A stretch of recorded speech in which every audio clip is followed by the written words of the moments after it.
नमस्कार, श्री स्वामी समर्थ. मी सुमिता स्वागत करते तुमचं माझ्या नवीन मिनी ब्लॉगमध्ये. आज इथं माझी देवपूजा करणं चालू होतं गाड्यावरती, कारण देव थोडेसे वरती कप्पा एक असल्यामुळे तिथं गणपती बाप्पाचा फोटो ठेवलेला असतो. जास्त काही देव ठेवलेले नाही आहेत आम्ही तिथं. फक्त एक बाप्पाची मूर्ती आहे, फोटो आहे, तो ठेवलेला होता.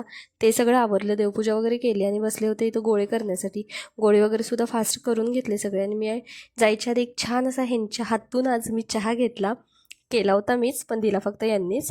असो, मस्तपैकी असं चहा घेऊन झाला आणि त्यानंतर आले मेडिकलला.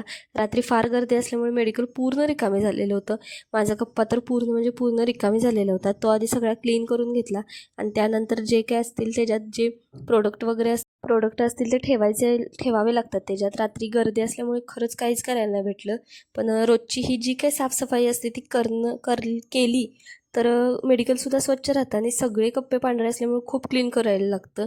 खालती जे काही एक्स्ट्राचा माल होता तो सगळा वरती ठेवला. बाय वन गेट वनचा होता त्यामुळे, कारण तो जेव्हा समोर दिसतो त्याच वेळेस तो सेल होतो लवकर त्याचा फास्ट. त्यानंतर इथे एक एक्स्ट्राचं रॅक आहे आमचं, ज्याच्यात आम्ही सगळे चिरमुरे जे काही चणे फुटाणे वगैरे सगळे असतात ते ठेवते. त्यामुळे तो तिथं मोबाईल एका टेबलावरती ठेवला आणि ते सगळं ठेवायला सुरुवात केली. जे काय असतील ते सगळे प्रोडक्ट मला त्या बास्केटमध्ये ठेवून ते तिथून काढून त्या बास्केटमध्ये ठेवावे लागतात. आणि त्यानंतर गेले घरी एक छान मॅट तयार केलेलं होतं आणि हे मॅट मी कुणाच्या घरी दिले हे तुम्हाला नेक्स्ट ब्लॉगमध्ये कळेल. तोपर्यंत व्हिडिओला like, share and subscribe. Bye bye.